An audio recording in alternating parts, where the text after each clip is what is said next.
Welcome to the Beyond the Bucket Show, a podcast centered around optimizing all lives' buckets. We all have buckets we are balancing: coaching, entrepreneurial ventures, family, passion projects, and health. Let's all take this journey together and become bucket fillers.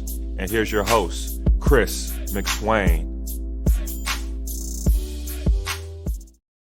Welcome back to Beyond the Buckets. Thank you for joining us. Before we start the program, make sure you like, subscribe, and tell a friend to tell a friend, because that's why we keep doing this. Friend of the program today, Coach Julz, back on. Welcome back. Always good to be here. Thanks for having me. Did you have any Memorial Day weekend plans? Little bit of work, a little bit of relaxation. Took my dogs out on Sunday. Hung out with some friends on yesterday down at San Pedro Square for a little bit. So, you know, Nice. How about yourself? We went on I wouldn't say vacation. I would say it was a family trip with a couple of other families as well. So there was 8 children total and 8 adults. So yeah, it One was for one. one for one. But yeah, it was fun. The house was beautiful. Went to Arnold, California, and they had a basketball court, so that was cool, and a pool. Just a lot of land up in the woods for the kids to play around. They had a playroom with foosball and air hockey and poker table for the guys. So it was a fun trip. Tired, but now back on it, and That's right. this is getting ready to kick off the whole summer. And so, you know, we're going to talk about, you know, how players can get better during that time. But what are you personally doing right now to get better? And what are some of the things that you are looking to try to do individually, personally, professionally? What's on your agenda? Sure. Yeah, for me, I always like to take the time to really look back and see what worked in terms of business, in terms of things that I want to be better at or I want to flourish in. And how can I take what worked and increase in those areas to make it work better or make it produce more, whether that be monetarily for me or however else it adds to my life. And then, you know, really take a look at what didn't work. And I think sometimes that's the hard part to do, of really to sit down and look and not think that we know, but to confront it, observe it, don't have any bias, don't have any justifications as to, you know, what you did or didn't do. And then really figure out how to fix those things or get rid of them. So then now I'm always decreasing what didn't work and increasing what did work. And so for me, that looks like a lot of education. I love to learn no matter what. I can dip my hands in many things. So whether that's the finance and the insurance or when I was officiating and, you know, just how can I increase my knowledge? Because when I feel like I can increase my knowledge, I can increase the control over something. Sure. You know, I started this business in the recruit services area. And so, you know, what do I need to know more about that? What connections can I make and how can I provide more service? And so that's what I always look at, you know, and I think that came from playing, because I think, you know, playing for any of us who played college and high school sports, that summer, that off season was that look back of, you know, how do I get better? So Right. yeah. What about yourself? Well, you know, the school year is just ending, so the summer season is kind of like a reset. So I guess we can briefly talk about 3 of the things. One, individually, and like family wise, I just want to be around more often. I want to be present. I want to, you know, be in the backyard with the kids, making sure that I'm present in their life. So that is going to be number one. Also spending time with my wife and doing things like the family trips and those sort of things, because I am going to get busy here as we get into summer tournaments, and I'll be coaching every single day. But I want to make sure that I set time away from that, because the afternoons and evenings should be pretty much wide open, because most of the stuff schedule wise is going to be during the day. So, you know, my day is probably going to consist of working out before we have our practice at Valley, and we go from basically 9 to 12 every single day. We've got some top flight camps that will be coming up as well, and then our summer tournaments for Valley Christian. So I'm just trying to dive in. Usually I wait until the end of the summer to start, and basically into September to start rewatching games. But now I've already started rewatching last year's games because I want to get a head start on this summer. We're returning almost all players except for one.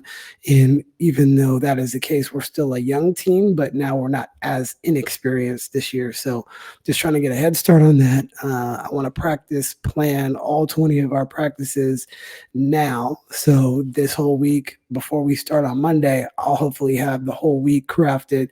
What do we want to accomplish? And there'll be like 3 basic goals offensively and defensively that we want to accomplish. And then for top flight, I want to start forecasting what next year looks like, make sure that all these camps run smoothly. I want them to have the best experience that they've ever had at a camp. I really think that that's an area where we can improve on, because our camps have been great and the coaches that we have been fantastic. But I think there's another level that we can get to, and it's like, wow, this is by far the best camp. I want to make sure that we come back. And selfishly, my kid will be at the camps too, so I want him to have a good time and experience, because that's just really all parents want, good experiences, and you learn something throughout that week about basketball. And then try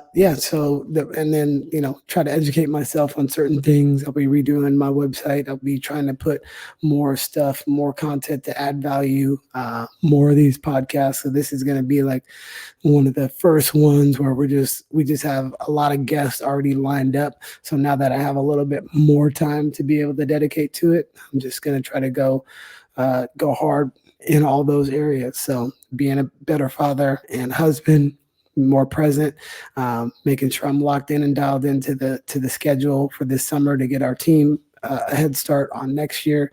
And then, professionally, just trying to put things in place to be able to set it up to run more smoothly when things get busy again once the summer is over. So yeah, really excited to do all those just things. A few things. Yeah, that's great. As you were talking about planning your practices out, that's a skill to be able to plan the practice out all the way through. And I'm not sure that I ever possessed that skill, or I was too what's the word? Controlling may be the word, but I didn't have enough, I guess, certainty that what I needed and wanted to get done in day 1, 2, or 3 would get done to move on to day 4. So, right. But it's a skill to be able to sit there and have that forethought and that foresight on this is all the things that we need to do and have it planned. So yeah, kudos to you. I usually do it a week out, and obviously the things that happen in your mind aren't what actually end up happening on the court. So you might have, we can get through these 2 offenses today, but you might not even get through that first offense. So how can you go to the second one? So obviously there's adjustments that you need to make in order for that to be a consistent schedule. So it's almost like an outline instead of a map. Mm-hmm. I would just say it's an outline on what we want to do. Each day I have like this Excel spreadsheet and habits of movement, offense, defense. There's 10 drills that you can pick from that. So once you dial in all of the drills that you want, it's just plug this one in, this one in. All right, I have 15 minutes of off defense to start, 15 minutes of offense. We got 15 minutes of shooting, 15 minutes of skills, and then 45 minutes of playing. Whether that be small-sided, 2-on-2, 3-on-3, 4-on-4 to 5-on-5. So so once you get to that point, and honestly, like you said, try to take stuff away. You can't, I mean, there's so many drills and things like that, but you just got to really keep it simple. So that's the hard part for me, is trying to take away some of that stuff and just like, all right, well, what do we want to do here? All right, let's just really focus on those. And then, obviously that leaves gaps in other areas too. But, if you can get really good at the things that you want to get good at, hopefully it'll be hard for a team to take you out of that. Yeah. Yeah. And your organizational skills, I've seen your spreadsheets and that's a feat in itself, Yeah, I was never Yeah. that. I mean, I thought I was pretty organized, but I saw that. I was like, oh, Well, God, I Lord. mean, I wasn't really like that, but when I was at Felice Insurance, when I was in sales, Uh-huh. all we did was spreadsheets, Yeah.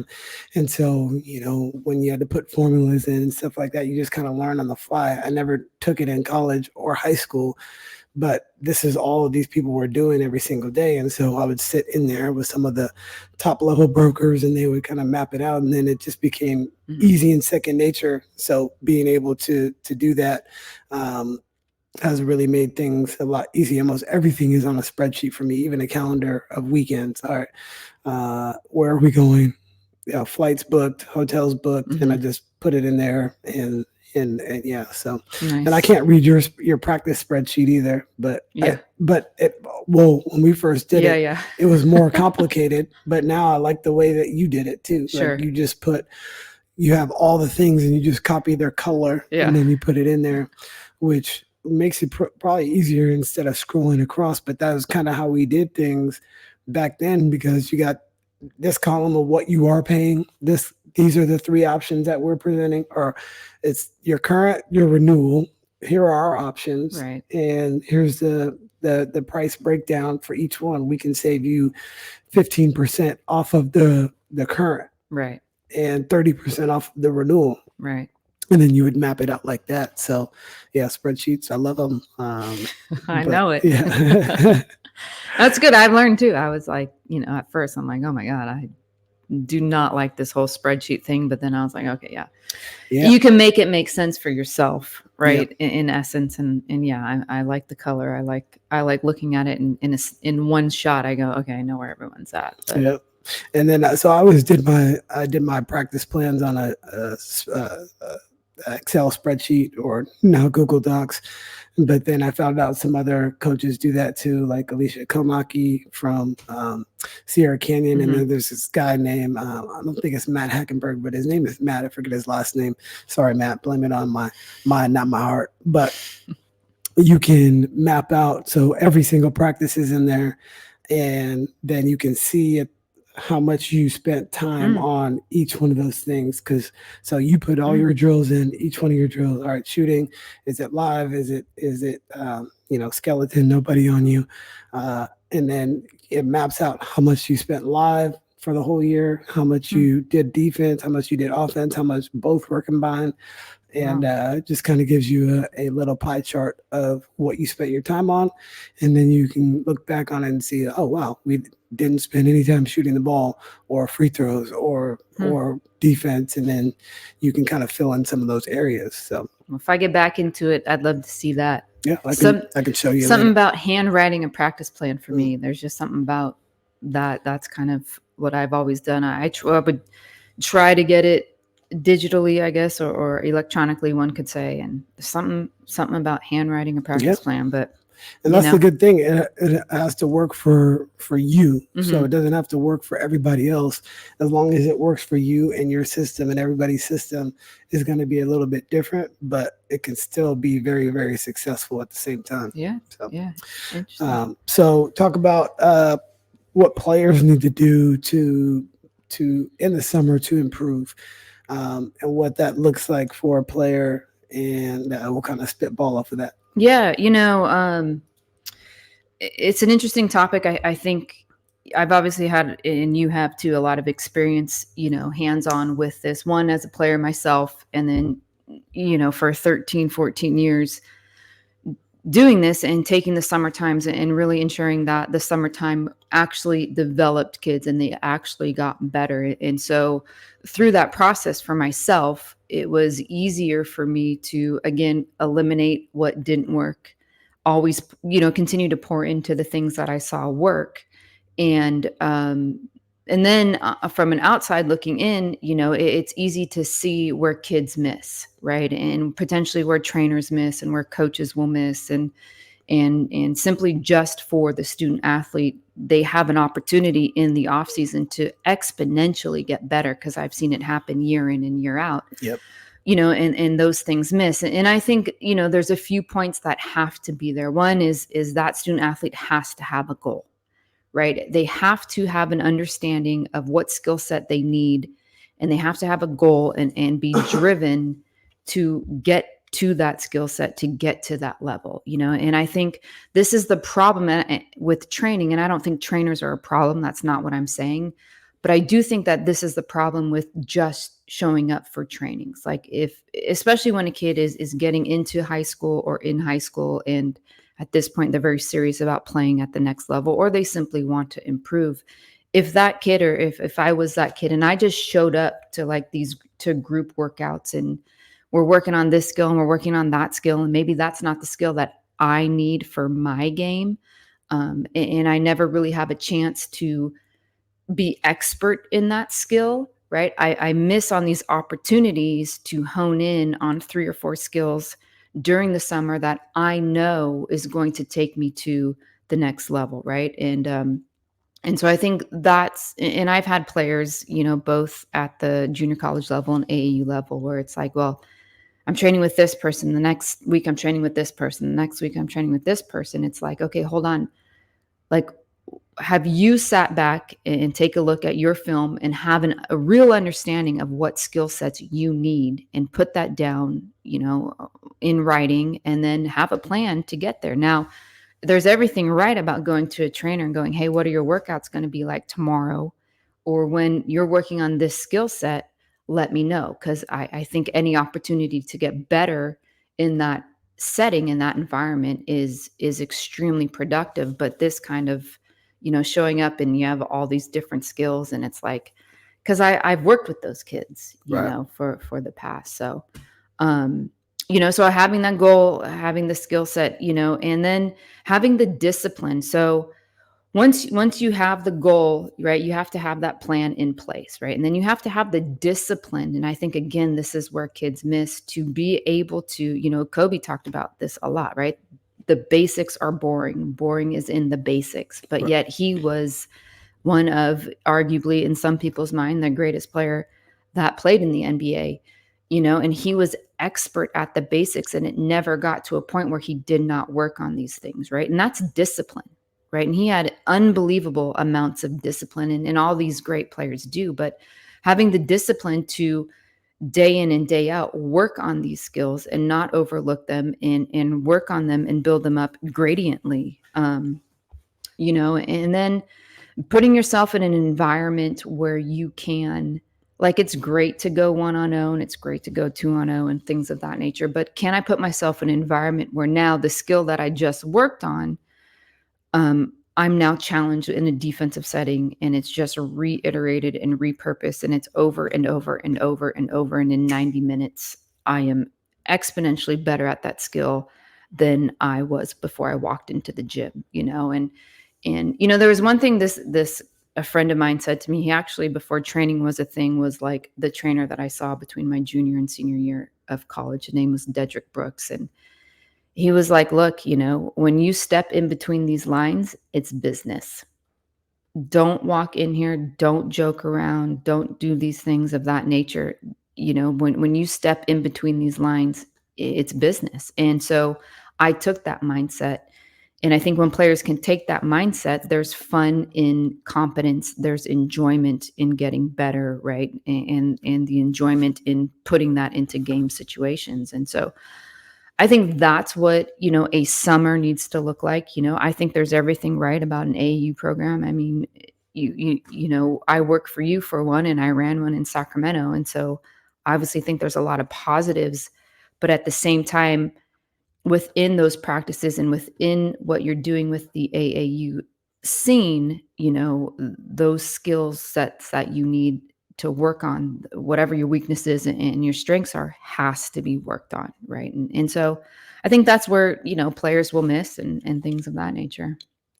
For sure. No, you hit the nail on the head, especially when you start off, you have to have an end goal in mind. So, just like your brand, Shoot Like a Girl, if you want to become a great shooter, what does that actually mean? And it's going to be hard to quantify right in the summer. But if I want to make X amount of shots, and I told our team right before the summer started, it would be very easy for you to make 250 shots per day. It would be very easy for you to accomplish if you decided and committed to doing that. However, the issue is going to be most people aren't going to be committed enough to be able to do that every single day. So I just said, look, and I just started shooting. I said, look, we can go 5 spots shooting. If you have a rebounder, it makes it go a lot faster. You can go 5 spots. All right, mid-range, make 10 at each spot. All right, we got 50 to start. Now we're going to go off the dribble, right hand dribble, left hand dribble at those same spots, but you're starting at the 3-point line. You're going 1 dribble pull-ups, and we're going to make 10 alternating. You know, if it's 7 going to the right and 3 going to the left, well, we got our 10 at that spot. 5 spots, we can get to 100 right after that. Then we'll go catch and shoot threes, which will get us to 150, and then we will go top of the key threes, which will give us the 200. You just make 50 from the top. I think that gives you the best way to view if your shot is going right or left, because if your shot is going right and left, then that's a real mechanical problem. If it's going short or deep, obviously it's not as much of a mechanical problem. You can still make the shot because you're shooting straight. But if you go right or left, you have no chance to make the shot at all. Mm-hmm. And then you make 50 free throws to end. So when I was looking at that, I was like, does this seem easy? And I just went through like the first round. Like, how long did that take me? Okay, 2 minutes, right? All right, cool. Mm. Like, how long should it take you to do that? Mm-hmm. And I asked Coach, how long would it take you? He said, you know, I asked him how long it would take me. He's like, probably like 20 minutes. And I'm like, yeah, 20 minutes on a good day is probably going to be like 15 just because you're feeling it. But it could take up to an hour. Mm-hmm. And so, and I told them, you know, you don't have to get to 250 today. Maybe you start off at making 3 at each spot. So now you're getting 15. Now we got 30. Now we got 45. Right. Now you can get there. Okay, I only made 115 today. All right, cool. That's fine. Right. Get to that level where now it becomes a lot easier, because it might take you an hour and a half if you can't make threes. Right. Or, you know, maybe just do the mid-range so you can more focus on your game. But that would be one thing I would say is it doesn't have to be hard, but that's boring. If you did that every single day, that's going to be boring to a lot of people. One of the appeals to what trainers do is because there's a lot of variance. There's a lot of variety. Oh, I go to Coach Julz, she's going to let me do this. I'm going to go to McSwain, he's going to make me do this. I'm going to go over here. Now I can do this. And so with that variety, it becomes too convoluted sometimes, and you're not really getting better, and you're just getting better at the drill instead of getting better for the game. So that's one thing. And then you're not going to be able to be with the trainer every single day unless they're training you for free, or you just have unlimited amount of resources to be able to pay for whatever a trainer is going for these days, because like that's just hard to do. Mm-hmm. Like if you had a trainer 5 days a week, that's pretty expensive. Mm-hmm. So you have to be able to do some of the stuff that the trainer did by yourself. That's why I say keep it simple. If you can shoot the basketball, and obviously if you could play defense, I think that's, you know, you're going to give yourself a chance to play. And when we were talking about what we were going to discuss, I was thinking about what I did in high school. We never trained, actually. Mm-hmm. We just played. We played a lot of one-on-one. We played 5-on-5, and that was pretty much it. We didn't really shoot like that. We didn't have a whole lot of trainers, and our team was pretty good. We had high level IQ. I mean, I came off the bench my senior year because our team was really, really that good. Mm-hmm. And it was because we played a lot and we didn't train. We just played. And so it helped us on the court. So I would say what an ideal summer looks like. You might have something with your high school, which is great. If you don't have something with your high school, then you have no excuse for the time, okay? Because we're taking 3 hours a day from them, and then some of the times we have summer league in the evenings. So I get that, but there's still other time that they can still do it. If we play on Tuesdays and Thursdays, or Monday and Wednesdays during the time we were supposed to be playing, maybe you can go out there and get some extra shots. So I think depending on your situation, try to get in there early, okay? Because then you have the rest of your day. So if you want to go back and work out again, is what Kobe did. You know, he would work out at 4 a.m., come back, take the kids to wherever they need to do to maybe take a nap, eat breakfast, then come back and work out at 12. okay, 12 to 2, and then he would work out from 4 to 6. Mm-hmm. So he was getting 3 different workouts in when you only got in 1 or you only did 2. And that was how he was able to beat the math. So beating the math, I think, is important for players to be able to understand, like, look, all right, well, if you go to Valley Christian, we're getting 2 hours of basketball and 1 hour of lifting daily. Okay. So if you weren't doing that, or you only did that 3 days a week, well, the numbers say that our players are going to be more in position at the end of the summer than you are, because it's just sheer amount of time. Now, if that same player in our program decides to go make those 250 shots, well, 250 shots times, 8 weeks in the summer, or 8 to 10 weeks in the summer, you can do the math on that. Let's just say it's 10 weeks. Well, that's over 2,000 makes, right? Right. So when you can defeat the math that way, I think that's the best way to do it. And then get proper rest. You don't need to be up super late at night. Like you said, if you're treating it like a business, if you're treating this like this is work, you need to make sure that you get enough sleep, what you're putting in your body, that sort of stuff. So yeah, definitely. A couple points, to hit on that you talked about, and we've talked about this before, right? But one of the biggest points is the process, right? And I have found that I fell in love with the process, and every player that I've coached that loved the process achieved big things, right? Yep. And we're able to go on and get college scholarships and play at the Division I level and things of that nature. So I think you have to love the process. You have to understand the process. And I think, again, this is where kids and parents will miss. They are so focused on the end goal that they don't understand, or they're not willing to go through the process. Because the process, like you just said, is boring, right? It is those 300 makes on catch and shoot threes. It is one dribble pull-ups that basically every player at any level needs to be able to do, but it's boring, but it's the process. The other thing, that you cheating the hours, and this is something that I tried to figure out really early, like especially at the JC levels. Like, I don't have these kids for 4 years. Sometimes you have them for 8 months and they get their offer and they're out. So how do I cheat the hours? I surely don't have 10,000 hours per kid per skill, right? And so with that, it's how do you treat every rep? And that's another way that you cheat the hours. If you can treat every rep, to the best of your ability, like being so focused on the process in that rep, you are going to cheat the hours, right? And then, the last point here I'll talk about is, an understanding of the process, but a true understanding and acknowledgement and agreement of the skill set you need. And where I've seen kids, and you probably have also, understand this the most is after a year.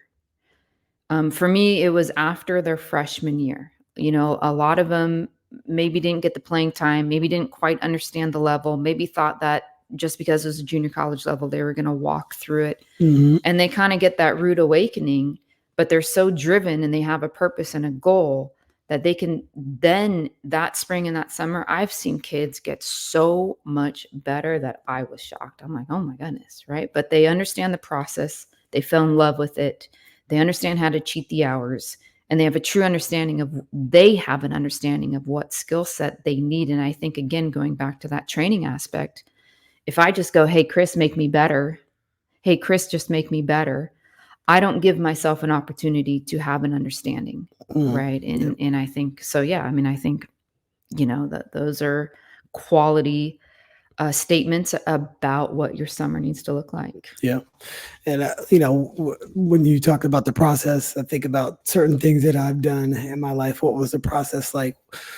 Was it difficult? And, how did you get past it? And what was it like when you actually saw the success? But so 4 years ago, probably, I started doing only kettlebells in my workouts. And so at first it was difficult, but you talked about your goals. What wasn't working? Well, I was lifting dumbbells and bars and stuff like that, but I didn't see and I had been doing that for so long, and you just kind of get stuck into this thing that, does it work? Does it? I mean, it obviously was working a little bit, but I didn't see the success and the results that I really wanted. So I started kettlebells, and I only do kettlebells now. But because of every exercise, if you're holding one bell, that means the other side is pulling. So it's a unilateral exercise on one side, but the other side is strengthening all those muscles on the opposite side to stabilize it. And now I've seen like a drastic improvement in my overall fitness, doing things with these kettlebells that aren't conventional movements. The bar has to stay still. These kettlebells are flexible to however you move them. And so it might be more ergonomic for your body and things like that.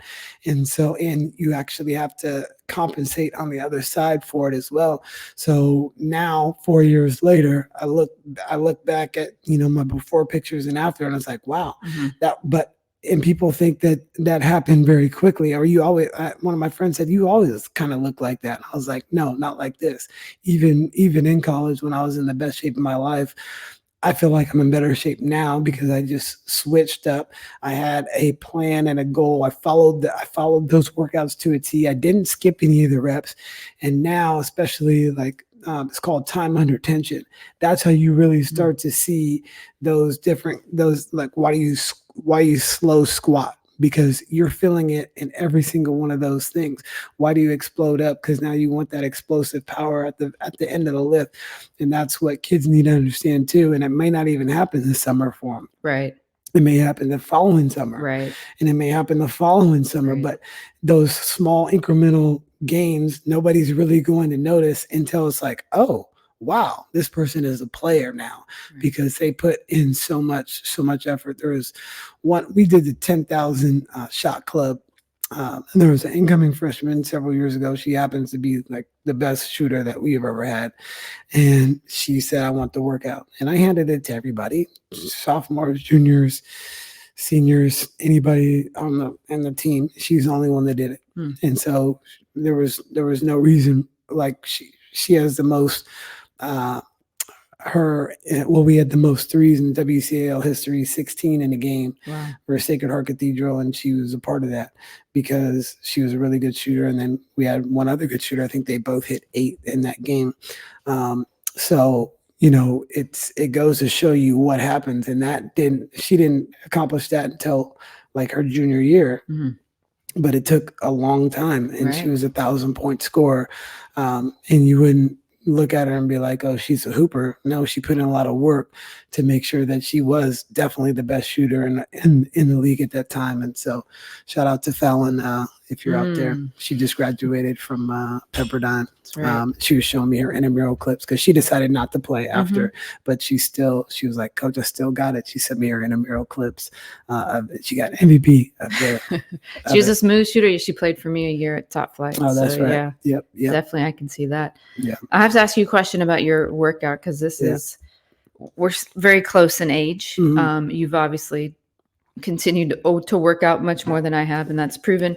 Here's what happens for me. No excuse. Do you get extremely sore, or did that happen for you? Does that? Because with age, I'm like, I fear the soreness. I'm sore at this every day. Point. Okay. I'm sore every day. So I'm sore every day. Okay. And but I stretch a lot now. Just suck it up. So I have to stretch a lot now. And then Maddie got a massage one time, and they used like some CBD cream on her.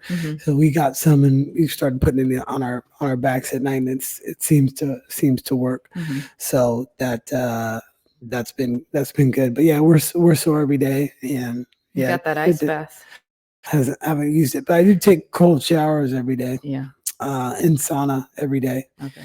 5 days a week, as much as I possibly can. So I think that kind of helps. And I'm always stretching. Okay. Like I'll stretch before bed, like even if it's on the bed where you're just kind of stretching your hips. Stretching definitely a lot. Just finding different ways to. My toes get sore. I know, man. I started working a lot today. I worked out with no shoes. Yeah. Because the the shoes protect your feet Right. in a lot of different ways, even when you're bending. And so if you're like I was doing lunges and you're like literally on your fronts of your toes, and they don't normally always bend like that because the shoes give you give. And so that guy that runs the app, he posted something about that. Ben Patrick, knees over toes. Not him. Oh, okay. It was his name is Adriel. He runs athlete something, but he's got a whole app, and the workouts are all on the app. Once you're done with it, go to the next one.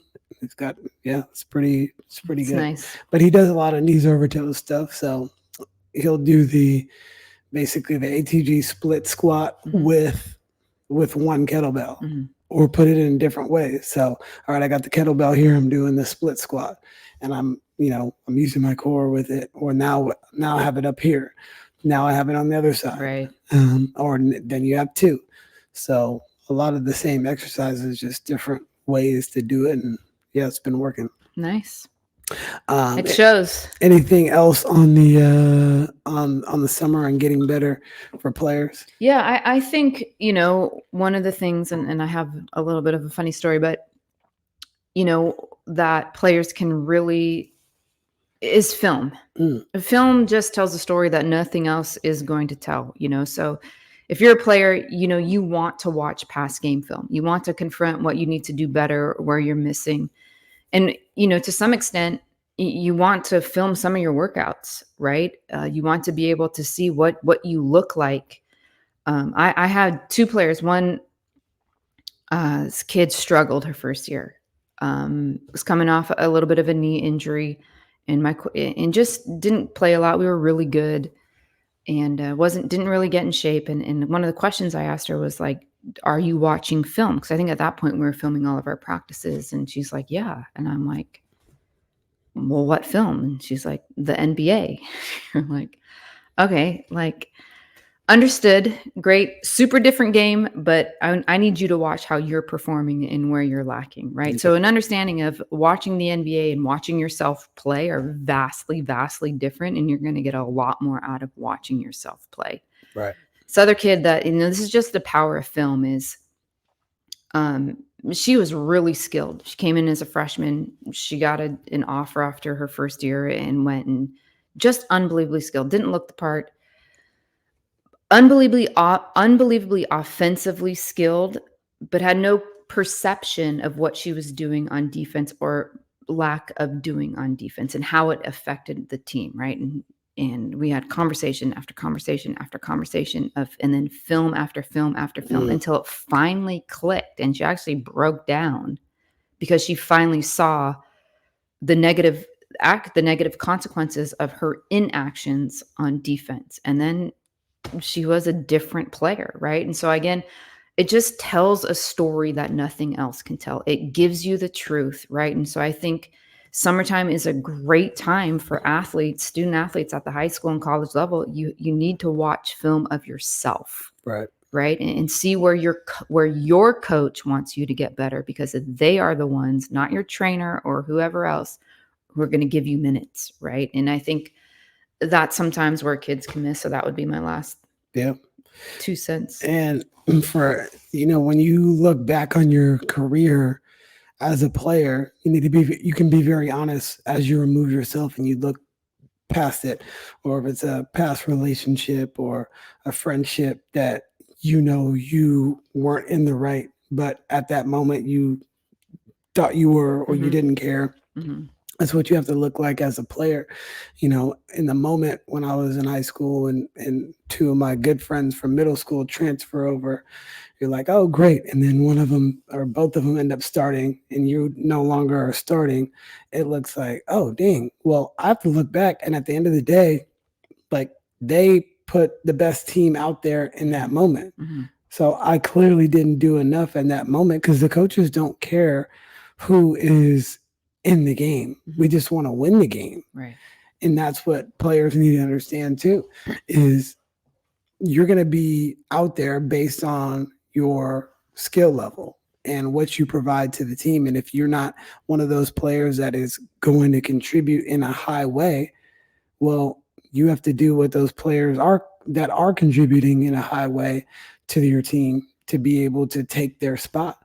Because if you don't and you don't catch up to them, they're always going to be ahead. Right. So you have to be very aware, and sometimes even coaches as well. Go watch your old film and be very critical of yourself, because that's what I'm doing right now. It's like, no, I have to watch some of those games where it's like, ooh, man, that was tough to watch. But that's the product that we put out there, and you got to live in that, and that's okay. That's the only, those kettlebells, they hurt, but it make you better, and that's what watching that film is going to do for players and coaches alike, to see, wow, we really need to improve. Right. And that's sometimes hard to look in the mirror with that, but watching film is basically looking in the mirror. Definitely it is. Well, let's talk about Caitlin Clark. She's been receiving a lot of scrutiny. By the way, do you know how old Caitlin is? 21. She's 22 years old. Oh, okay. So obviously, the type of career she had in college was something that hadn't been done for a very long time, or very few people were even able to accomplish.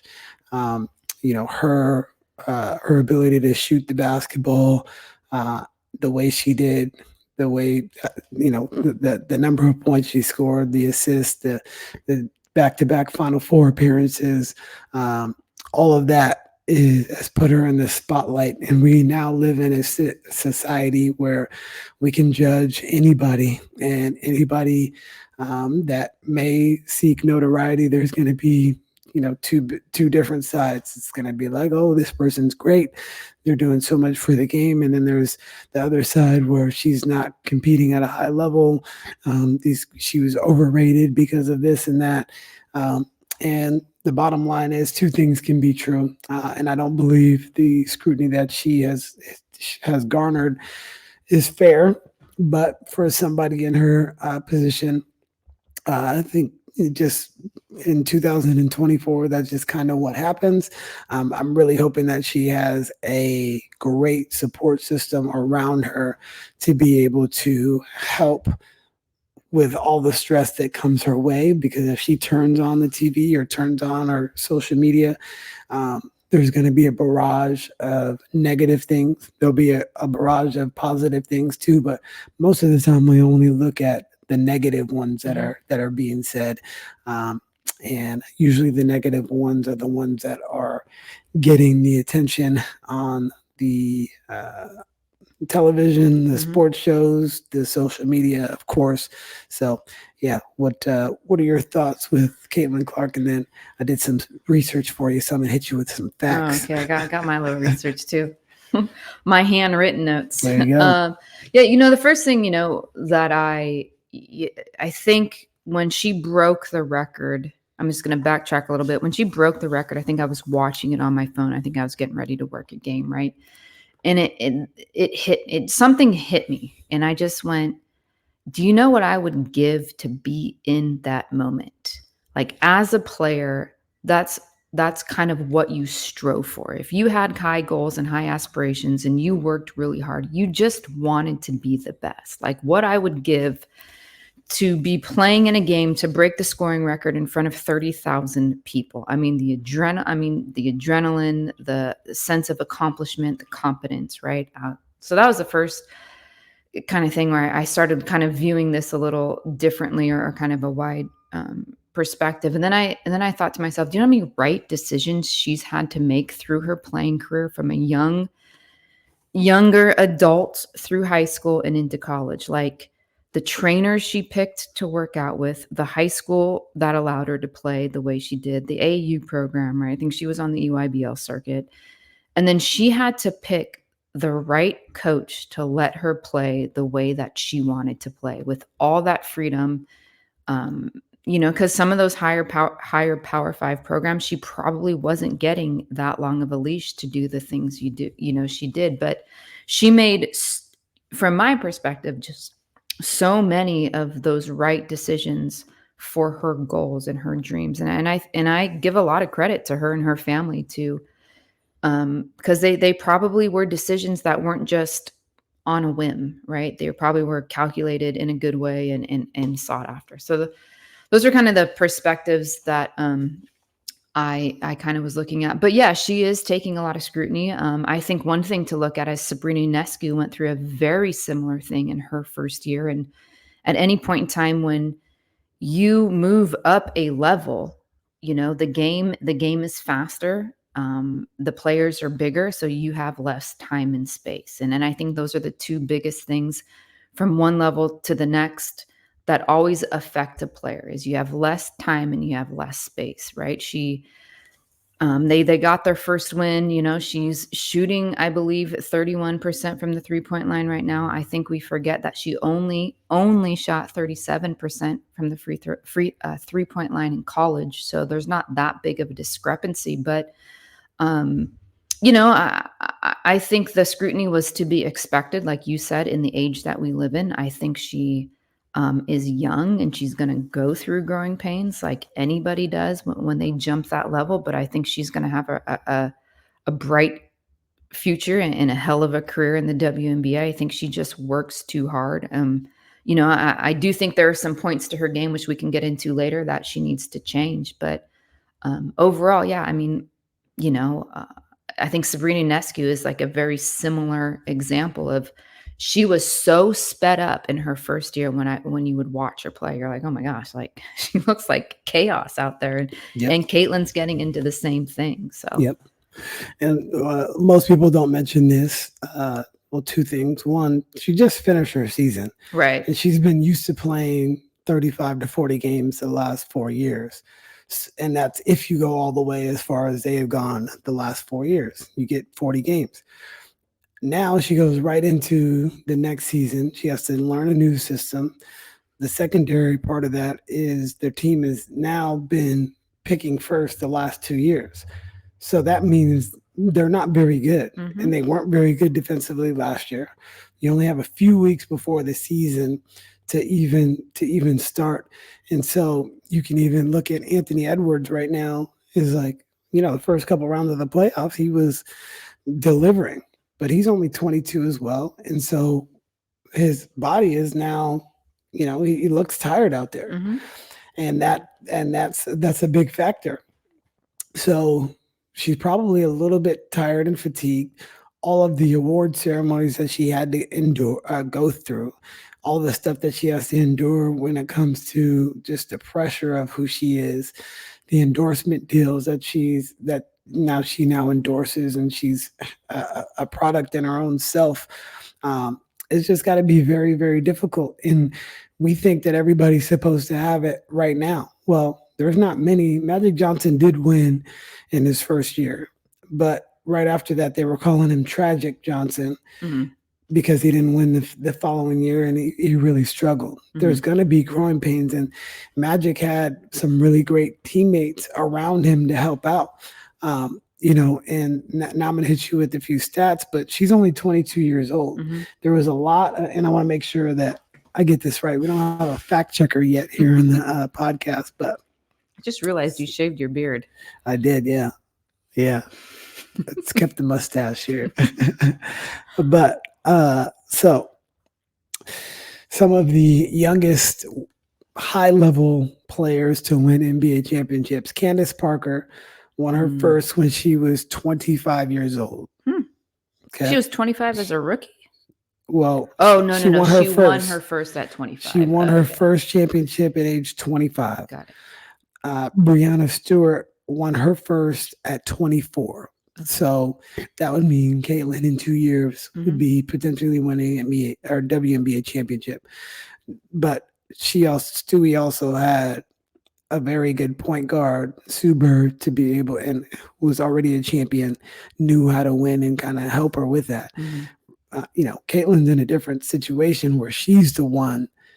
Her and Aaliyah Boston are the best, or quote unquote best players. But like, who are their leaders in that locker room that have already done it at a high level? Right. I don't know any of the other players other than those two. Right. And I don't know if you do. I think Mitchell, is it Mitchell? I believe She's young as well, but I believe she was one of the other college leading scorers. But yeah, I don't think they have a lot of experience. So one of the most notable, and she can potentially be on the Mount Rushmore of women's basketball. DT? No, Maya Moore.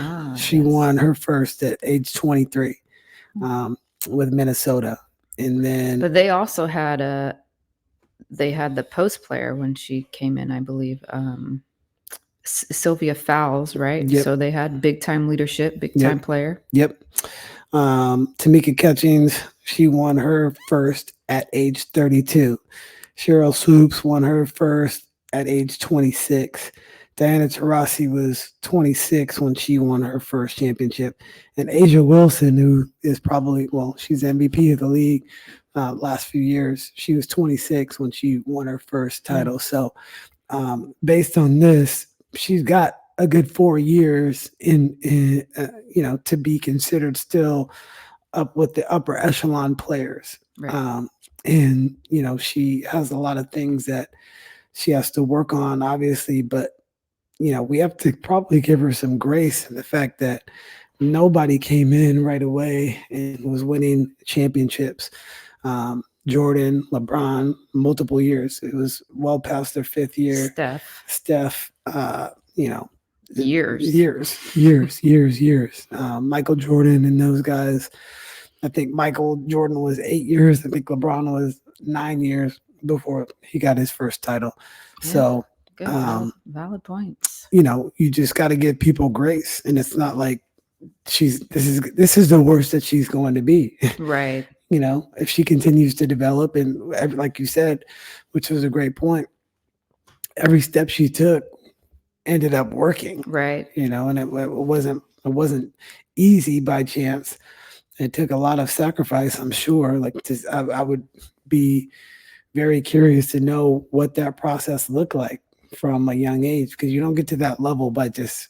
But look at yeah, I agree. But look at her. Like I was looking at her game, like in college. Look at her skill set, right? She's stepping back, going left. She's catching and shooting threes. She's shooting off the dribble, right? She'll get to the rim now. She doesn't have a mid-range game. She doesn't really have a float game. So she has basically 3, and she handles the ball, and she has a high IQ. So I'm not just saying basically she has 3 skills, but she's close to perfected or being able to perform at a high level, 3 skills that took her to where she's at. And that just goes back to both of our points of, the process and the basics and what skill set. Yeah. And it's going to take her time to figure out to get those shots off. In the Final Four, they started locking her to her right because she didn't want to go off the dribble to the right. And most right-handed shooters, they don't like coming off because now you have to turn your hip, shoulder, basically your whole body to get into alignment to where it's straight when it comes off of your hand. Yeah, that's hard to do. So, okay, well, we take this away, and they're going to do that. So the coaches are better. There's more scouts, there's just more resources, and the players are way better too. And they're smarter, and they're in bigger. And it's okay. Like, so she's the average height in the WNBA. She's 6 feet. The average height in the WNBA is 6 feet. She's the average height. Right. Everybody else is taller, more athletic, and more athletic. So, when she figures out how to go to her right, when she figures out how to get into the mid-range, now it just opens up a lot more because Sabrina can now do a lot of those things too. And those girls are really trying to go at her because she's the face of the WNBA, and there's players that have been successful in that league, but now she's getting all this notoriety. So they don't like that. Right. And as long as they keep it in between the lines, like that is what it's all about. We are going to go at each other and play basketball. Right. When these people start taking shots about this, and I mean, I don't think her being white helps her either. Sure. If we're just being honest, like she's a white girl that doesn't look like she's a basketball player. Does not pass the eye test. And, so when you see all these like quote unquote basketball players that don't look like her trying to go at her, well, that's kind of kind of the undertone of it as well. Sure. And I don't believe it's fair because she's a basketball player. It doesn't matter what she looks like. And that's why I love basketball, because it doesn't matter what you look like. It doesn't matter where you come from. We all come together. We embrace this sport. We play this sport. We enjoy this sport. And we are appreciative of all the things that it gives you. Right. Rather than, oh, she can't. No, I mean, why would anybody want to hate on her? Right. Why would anybody say that she's not the leading scorer? Well, when the other lady was the leading scorer, the rules were different. Right. It just is what it is. We need to embrace the greatness. It's okay. It's okay to be like, yeah, wow, she's it right now. Right. And she really is. She is.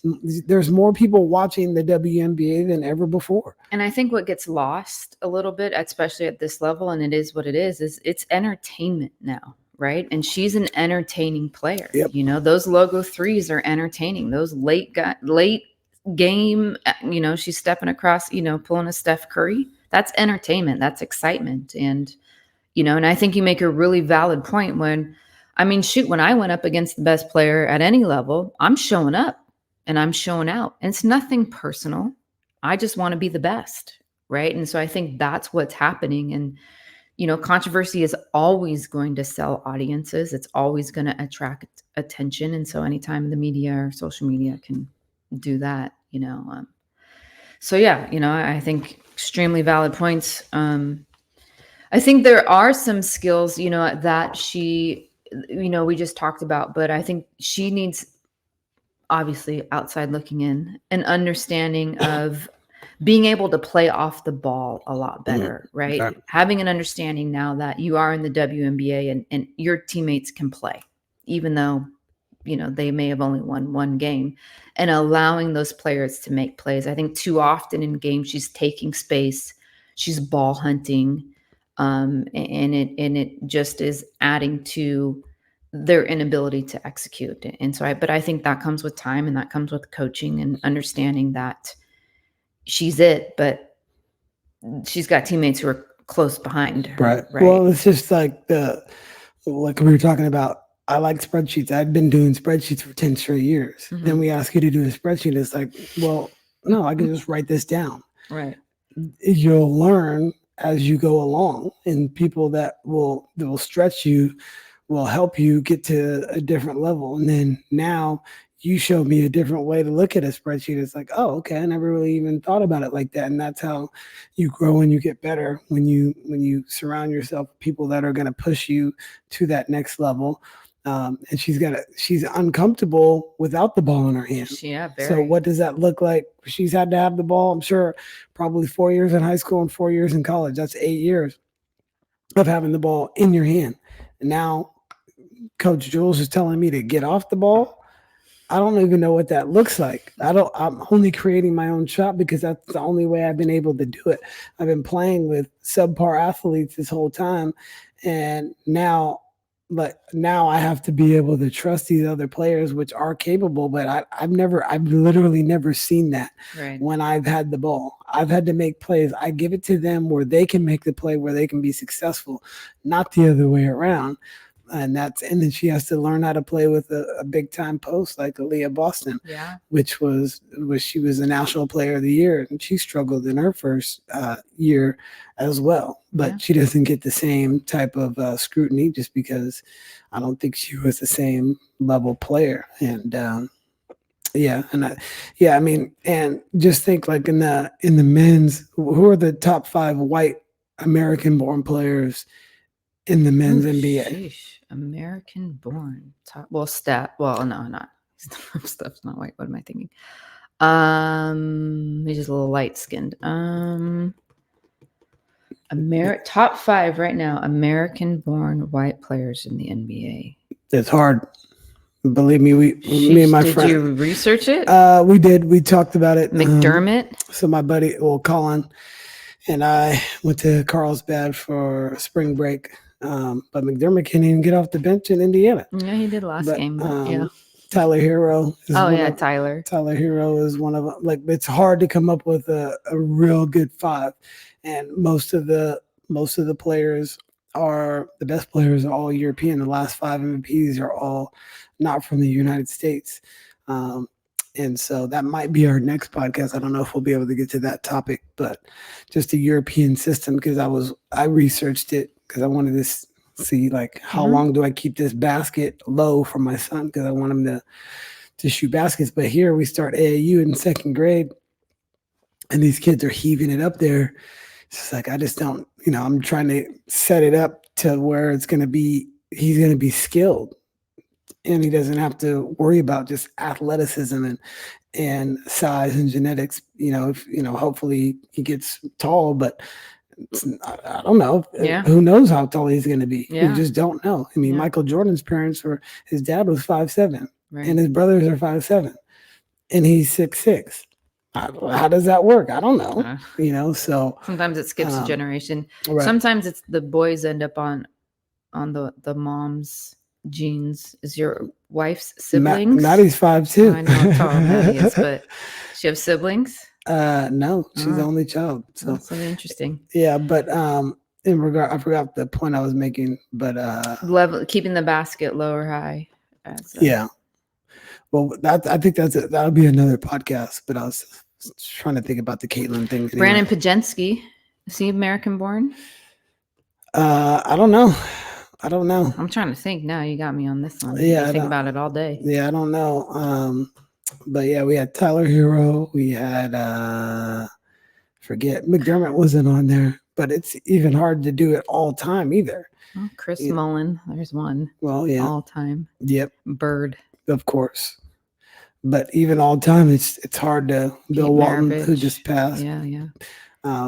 People like Bob Cousy, but on the women's side, it's flipped, and I'm not sure why that is because there's way more white American female basketball players that are at a higher level compared to their counterparts. There's a lot more, and maybe there's less international women that are playing. I don't know. Maybe there is I don't know, but there's a lot more white female basketball players that are all-stars compared to their counterparts in the NBA. That's a good point. Do you know why that is? My only guess would be that I think there's more boys who play sports than there are girls. So there's kind of we're picking from a smaller pool on the women's side. That would be my best educated guess. Other than that, I'm pretty white, so I don't know. I would say that the athleticism too doesn't need to be as great in the NBA.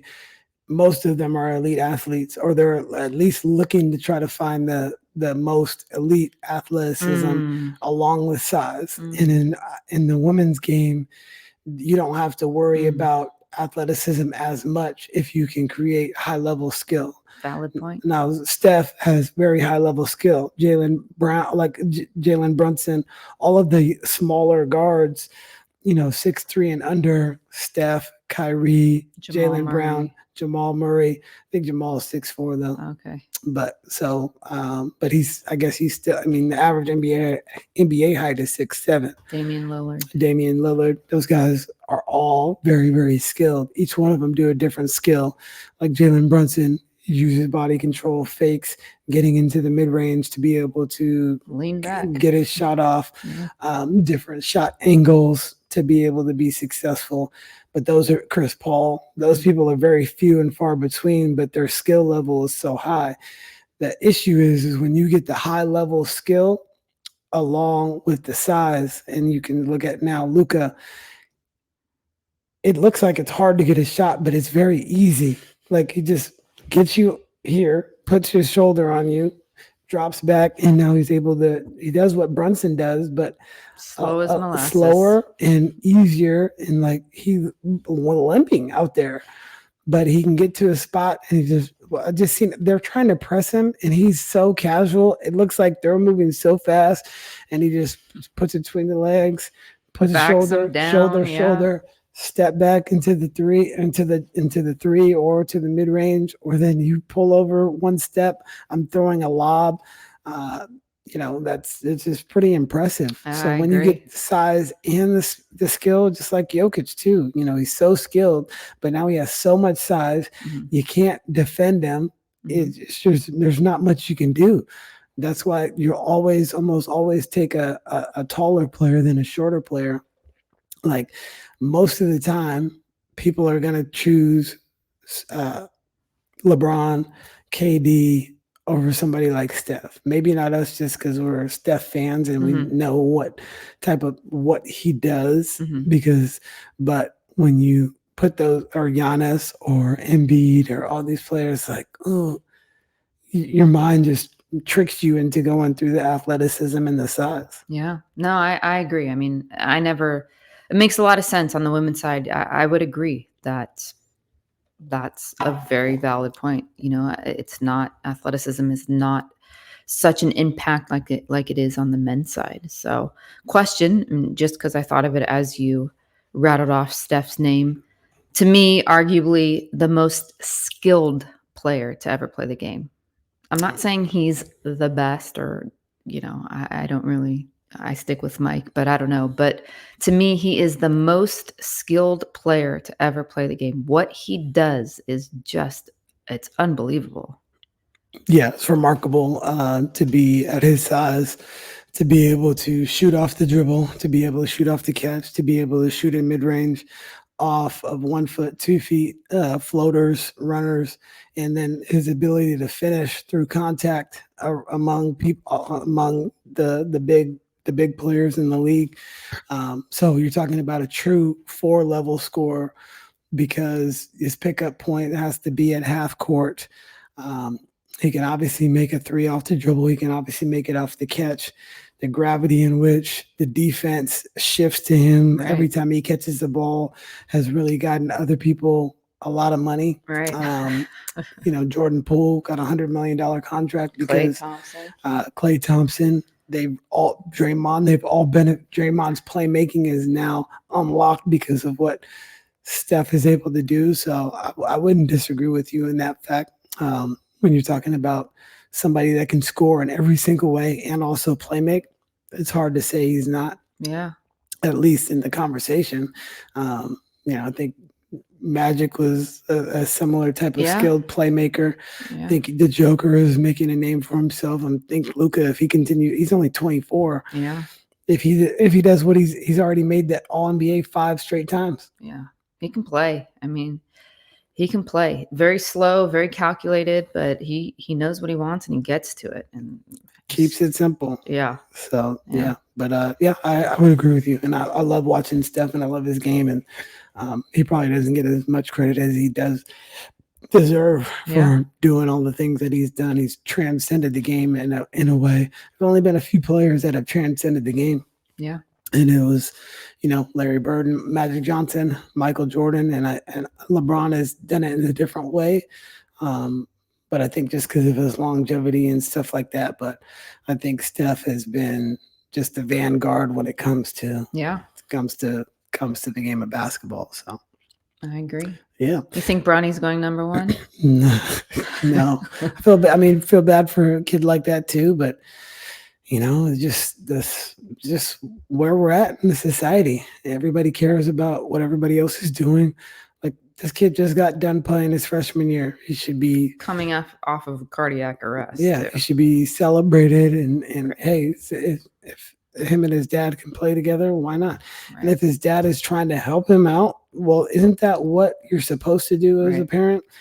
And I mean, LeBron's going to get criticized for no matter what he does, good or bad, but it is what it is. So, but that's why, this podcast, we talked about 3 different topics. One being what are we doing to get better and what can players do to get better? That's something I think that is very valuable. But then the second topic was about Caitlin Clark. Mm-hmm. And it gave us, an hour and 10 minutes of content for people to be entertained, which this is all about. It's entertainment and different perspectives and hearing stuff that you say or stuff that I say and maybe change somebody's thought process on it. I think that's a good thing, but we don't come at it maliciously. We also don't get paid millions of dollars to sit here and do this. But I don't even think I would want to change my perspective based on the money that you can get from making a take that you might not deep down believe. Yeah, agreed. I mean, it's not hard to stay true, but it's value to stay true to your values and your mores, and not money talks, but it doesn't talk enough. For sure. Yeah. Well, I think that was a good show. I think that's a good place to leave it. Anything you want to leave with the people? You got your new recruiting service? Yeah, definitely. You can check it out, beyondthehype.net. I've been doing this for over 15 years, helping student athletes get athletic scholarships. So, happy to provide this and would happy to service you. Definitely. Make sure you subscribe to the program. Also, Coach Julz has a YouTube page with a lot of great content for basketball players and coaches. Is that Coach Julz? It's Julz Allender, JULZALLENDER. Okay. Send this program to a friend. We want to get the viewership all the way up, not just on the download. So it'll really help us out. Download, share it, tag us. And if there's any guests that you think should be on, DM me. I'm looking for more guests. That's the reason why the show continues, because I haven't done a solo podcast in a while because I just think that's kind of whack. So that's the show. Enjoy. And we got to show the outro. Thank you for listening to the Beyond the Buckets podcast. Please remember to subscribe, rate, and share the show with your friends. And until next time, take care.